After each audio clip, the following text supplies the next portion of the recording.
12वीं के नतीजों को लेकर हरियाणा शिक्षा बोर्ड ने तय किया फॉर्मूला। 10वीं और 11वीं के अंकों पर तैयार होगा रिजल्ट। 12वीं के प्री प्रैक्टिकल के आधार पर दिए जाएंगे 60% अंक।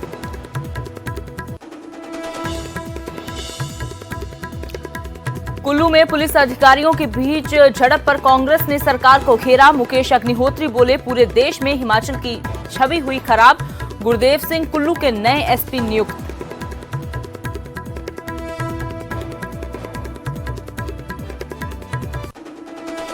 करनाल में एक युवक ने फांसी लगाकर की खुदकुशी। परिवार का आरोप, पड़ोसी करते थे तांत्रिक विद्या से परेशान।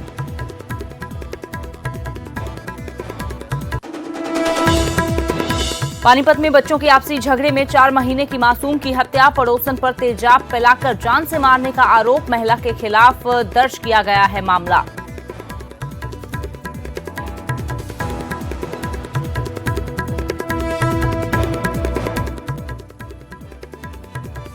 ग्लोबल एनर्जी में अहम भूमिका में होगा भारत। 44वीं एजीएम में बोले रिलायंस के चेयरमैन मुकेश अंबानी। कहा, इसी साल लॉन्च होगा न्यू एनर्जी बिज। और 10 सितंबर से मिलेगा जियो फोन नेक्स्ट स्मार्टफोन। रिलायंस के चेयरमैन मुकेश अंबानी का बड़ा ऐलान। कहा, गूगल और जियो की टीम ने फोन को किया है डेवलप।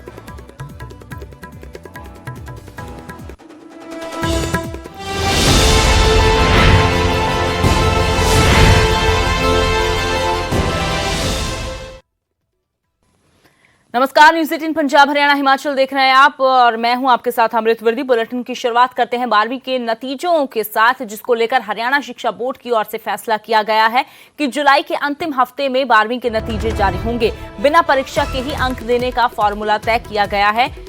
छात्रों को 10वीं में प्राप्त अंकों से 30% अंक मिलेंगे और 11वीं कक्षा के प्राप्त अंकों के 10% अंक मिलेंगे। 12वीं में प्रैक्टिकल के आधार पर जो 60% अंक वो दिए जाएंगे। तो 12वीं के नतीजों को लेकर हरियाणा शिक्षा बोर्ड की ओर से फैसला लिया गया है। जुलाई के अंतिम हफ्ते में 12वीं के नतीजे जारी होंगे।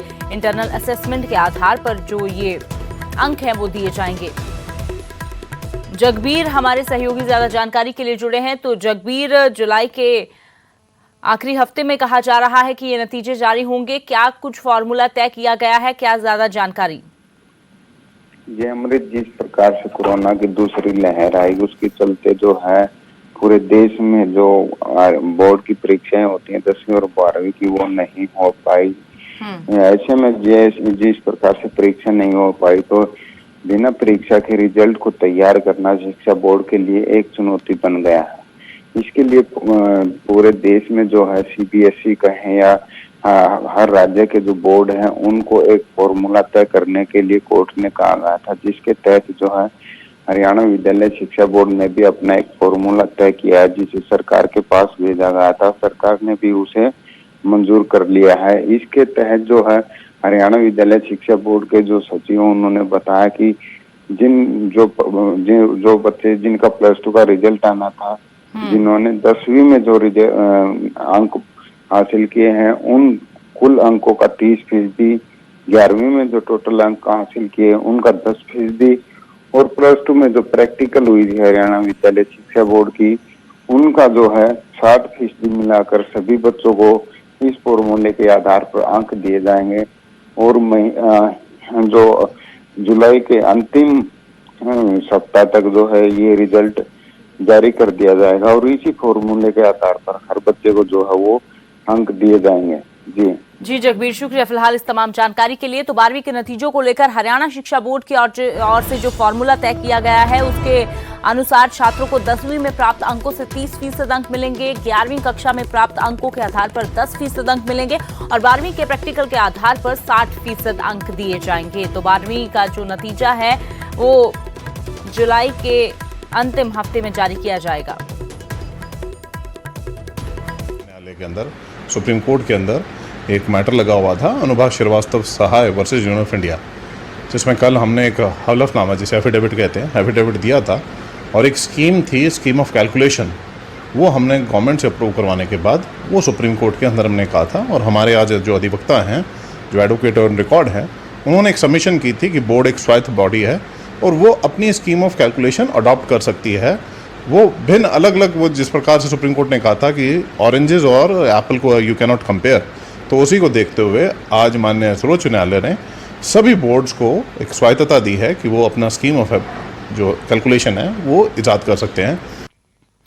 और अब बात करते हैं कुल्लू की, जहां नए एसपी की तैनाती हो गई है। आईपीएस गुरदेव शर्मा कुल्लू के नए एसपी नियुक्त किए गए हैं। गृह विभाग ने ये आदेश जारी कर दिए हैं। मंडी जिले के एसपी रहे हैं गुरदेव। दरअसल पुलिस अधिकारियों की झड़प के बाद एसपी गौरव सिंह को हटाया गया था, उनके पद से हटा दिया गया था। तो उसके बाद इस पूरे मामले में जहां पर जल्द कार्रवाई के आदेश दिए गए सीएम की ओर से, वहीं अब कुल्लू में नए एसपी की तैनाती कर दी गई है। आईपीएस गुरदेव शर्मा कुल्लू के नए एसपी नियुक्त कर दिए गए हैं। तो आपको बता दें कि मुख्यमंत्री जयराम ठाकुर के एक और जो सुरक्षाकर्मी थे और दूसरी तरफ गौरव सिंह जो कुल्लू के एसपी थे, दोनों में झड़प हो गई थी।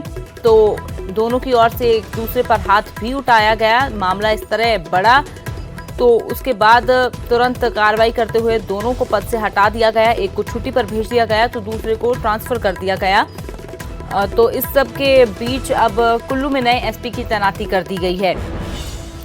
रणबीर हमारे सहयोगी ज्यादा जानकारी के लिए जुड़े हैं। तो रणबीर, मामला हालांकि काफी ज्यादा हवा की तरह फैला, क्योंकि सोशल मीडिया पर तस्वीरें लगातार वायरल हो रही थी जिस पर किरकिरी हुई सरकार की भी, पुलिस प्रशासन की भी। तो नए एसपी की तैनाती कर दी गई है, क्या कुछ जानकारी?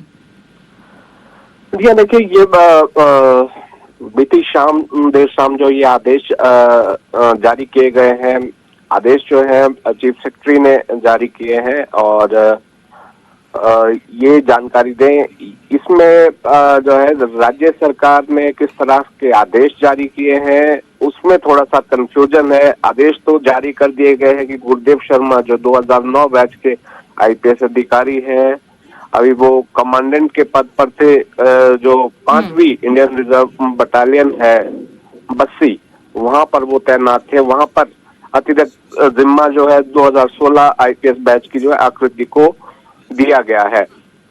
तो यहाँ पर पहले जो आदेश जारी किए गए थे पुलिस मुख्यालय की तरफ से, उसमें ये कहा गया था कि जब तक जांच पूरी नहीं होती तब तक उन्हें छुट्टी पर भेज दिया गया था। अब उसके बाद ये आदेश जारी हुए हैं कि नए एसपी की तैनाती की गई है। अब वो अधिकारी कहाँ रहेंगे, और यहाँ तक ये भी बात कही जा रही है कि क्या उन्हें निलंबित किया गया है, लेकिन इस तरह के कोई आदेश जारी नहीं किए गए हैं। सिर्फ ये आदेश जारी किए गए हैं कि एसपी जो कुल्लू के जो एसपी हैं उन्हें तैनात कर दिया गया है। और उनके स्थान पर पहले जब गौरव सिंह को हटा दिया गया था, उस वक्त मधुसूदन शर्मा को फौरी तौर पर लगाया गया था। अब ये देखना होगा कि कब इन आदेशों में जो है स्पष्टता आएगी कि वो जो लीव रिजर्व पर भेजे गए हैं, जिसमें ये आदेश थे कि जब तक जांच पूरी नहीं होती तब तक वो छुट्टी पर रहेंगे। जी रणबीर, शुक्रिया फिलहाल इस तमाम जानकारी के लिए। तो आदेश तो जारी कर दिए गए हैं कुल्लू में नए एसपी को लेकर, गुरदेव शर्मा को नया एसपी बनाया गया है, लेकिन कुछ कंफ्यूजन जैसे कि रणबीर ने बताया कि अभी नियुक्ति को लेकर उनकी है कि कब से वो ज्वाइन करेंगे, क्योंकि दूसरी और गौरव सिंह को सिर्फ छुट्टी पर भेजा गया है। तो अभी इसको लेकर स्थिति साफ होनी बाकी है।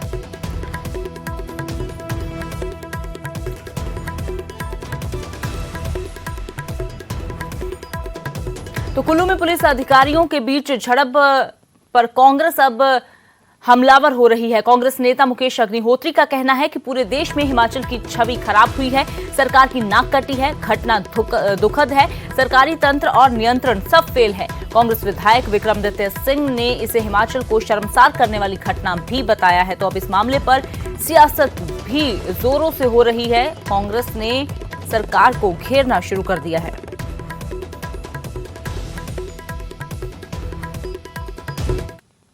सबसे बड़ी बात तो है कि एक केंद्रीय मंत्री नितिन गडकरी जी दौरे पे हैं, उनके साथ मुख्यमंत्री हैं और फुल कैमरा व्यू में उनके सामने एक ऐसी घटना हो रही है कि डिसिप्लिन फोर्स ने तमाम मर्यादाएं जो है तार तार करके रख दी। अब मैं देख रहा हूं कि कुछ लोग कह रहे हैं कि इसका सरकार से कोई सरोकार नहीं है। इसका सरोकार ही सरकार से है। ये कमजोर सरकारें जब होती हैं तब ऐसे घटनाक्रम होते हैं। और ये मैं तो ये कहूँगा ये जयराम के राम राज्य में ही संभव है ऐसी घटना। जिला कुल्लू के सुपरिटेंडेंट ऑफ पुलिस और सीएम सिक्योरिटी के एडिशनल सुपरिटेंडेंट ऑफ पुलिस के बीच में जो झड़प हुई, जिस तरीके से मुख्यमंत्री जी और केंद्रीय मंत्री की उपस्थिति में एक दूसरे को लाते और घूसे मारे गए, मैं समझता हूं कि ये केवल सरकार को ही नहीं मगर हिमाचल प्रदेश को शर्मसार करने वाला इंसिडेंट है। और हम औरों को लॉ एंड ऑर्डर की क्या दुहाई देंगे जब हिमाचल प्रदेश के आला अधिकारी, पुलिस के आला अधिकारी इस तरीके की हरकतें प्रदेश के मुख्यमंत्री के और केंद्रीय मंत्री के सामने करने की हिम्मत रखते हैं। तो केंद्रीय मंत्री नितिन गडकरी इन दिनों कुल्लू के 5 दिवसीय दौरे पर हैं। अपने दौरे के दूसरे दिन उन्होंने अटल टनल का निरीक्षण किया और स्टेट ऑफ आर्ट टनल के निर्माण के लिए बीआरओ की सराहना की। गडकरी अटल टनल के नॉर्थ पोर्टल तक भी गए, जहां लाहौल स्पीति के लोगों ने पारंपरिक वेशभूषा में सज धज कर उनका स्वागत किया। तो कुल्लू दौरे पर हैं नितिन गडकरी। तो 5 दिवसीय दौरे के तहत अपने दूसरे दिन उन्होंने अटल टनल का निरीक्षण किया।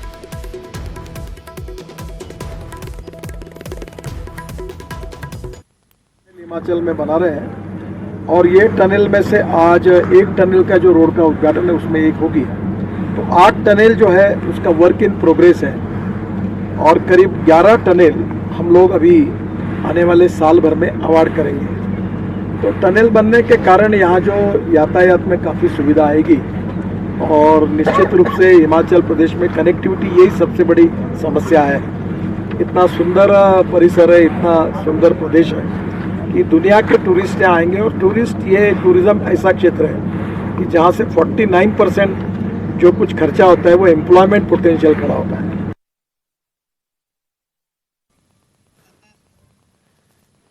तो बात करते हैं गुरुग्राम की, जहां डॉक्टर के फर्जी डेथ सर्टिफिकेट से हड़कंप मच गया। जालसाजों ने इंश्योरेंस के 10 करोड़ क्लेम करने के लिए बड़े फर्जीवाड़े की नाकाम कोशिश की। पूरा मामला क्या है, इस रिपोर्ट के जरिए देखें।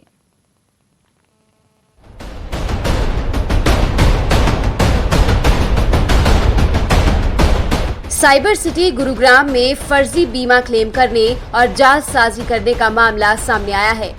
इस बार जालसाजों ने निशाना बनाया है एक मशहूर यूनिवर्सिटी के मालिक प्रशांत भल्ला को।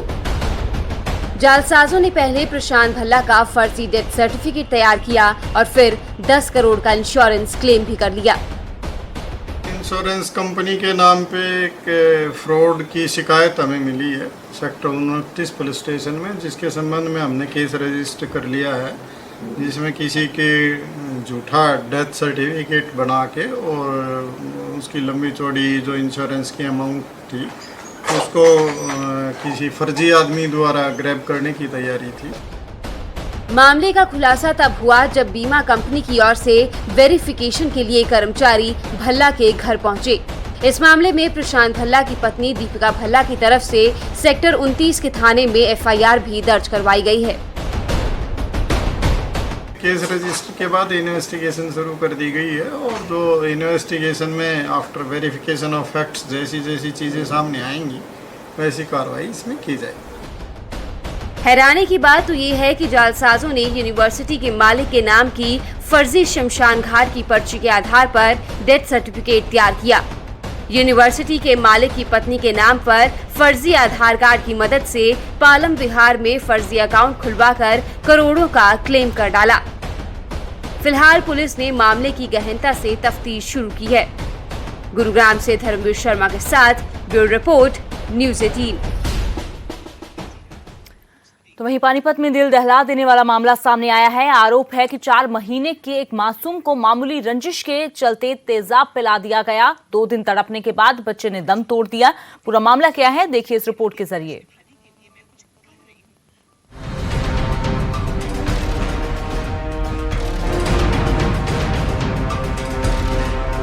इंसानियत हुई शर्मसार। 4 महीने के बच्चे को पिलाया तेजाब, बच्चे ने तोड़ा दम। तस्वीरें पानीपत की हैं। जहां इंसानियत को शर्मसार कर देने वाला मामला सामने आया है। दिल दहला देने वाली घटना हुई है। जिसने घटना सुनी उसके रोंगटे खड़े हो गए, पैरों के नीचे से जमीन खिसक गई। दरअसल एक महिला ने पड़ोस में एक परिवार से दुश्मनी निकाली और 4 महीने के बच्चे को तेजाब पिला दिया। घटना के समय बच्चे की मां पानी लेने घर से बाहर गई थी। पीछे से आके महिला ने वारदात को अंजाम दिया और बच्चे को तेजाब पिलाकर फरार हो गई। गंभीर हालत में बच्चे को अस्पताल ले जाया गया, जहां उसने दम तोड़ दिया।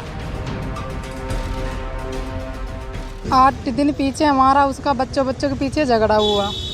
फिर मेरे बच्चे को उसने तेजाब पिला दो। मैं पानी लेने गई नीचे, पानी लेके आई तो मेरे कमरे में तेजाब मिला। मेरे बच्चे के मुँह में मिला तेजाब। मेरा बच्चा ऐसे नीचे मुड़ डाल के मिला। मैंने अपने बच्चे को उठाई और कही मेरे बच्चे को कोई ने तेजाब पिला दिया। इन दोनों ने फटाफट अपना मियाँ बीवी ने गेट बंद कर लो। मैं तो अपने लड़के बच्चे को भागी।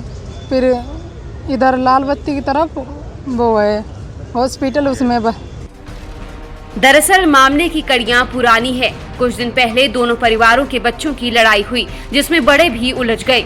उस समय तो बहस के बाद मामला शांत हो गया, पर आरोपी महिला ने अपने दिल में खार रखी और बदला लेने के लिए बच्चे को ही निशाना बना लिया। तेजाब पिलाकर उसकी जान ले ली। उसकी लड़की भी है, मेरी भी लड़की एक है हम पे। तो उन दोनों में लड़ाई हुई गई तो इसने हमारी छोरी के थप्पड़ मार दो अपने आप। ते हमने कही तुमने थप्पड़ क्यों मारो, बच्चों में हुई गई तो हुई गई। तो वह गाली देने लगी, हमने भी गाली उसको दे दी। तो वो बात वहीं की वहीं छूटी गई। फिर इसने 2-4 दिन के बाद हमारे साथ में एक कर दिया।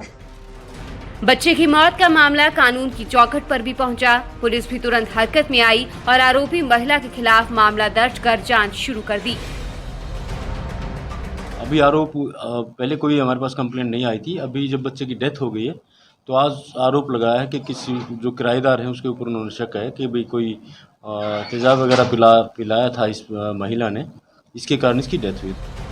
भले ही पुलिस ने परिवार को इंसाफ का भरोसा दिया है, खैर ये तो आने वाला समय ही बताएगा कि आरोपी महिला को कितनी जल्दी उसके किए की सजा मिलती है। पर 4 महीने की बच्चे की मौत से परिवार टूट गया है। पानीपत से सुमित भारद्वाज के साथ ब्यूरो रिपोर्ट, न्यूज़ 18। और अब बात करते हैं करनाल की, जहां एक युवक ने फांसी लगाकर खुदकुशी कर ली। मरने वाले युवक के परिजनों का आरोप है कि वो पड़ोसियों की तांत्रिक विद्या से परेशान था। फिलहाल परिजनों की शिकायत पर पुलिस ने 3 लोगों पर मामला दर्ज कर लिया है।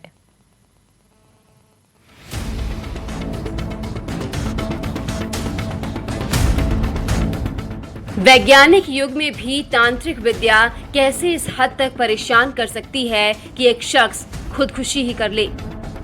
करनाल का मामला देख यही सवाल सबसे पहले जहन में आता है। गांव जुंडला में एक घर में परिवार के मुखिया ने खुदकुशी कर ली। खुदकुशी का कारण तांत्रिक विद्या बताया जा रहा है। मृतक के परिवार ने पड़ोसियों को इसके लिए जिम्मेदार ठहराया है। दुकान पर मेहनत करके संजीव परिवार का गुजारा चला रहा था, पर गांव के कुछ लोगों ने उसे जाल में फंसा लिया।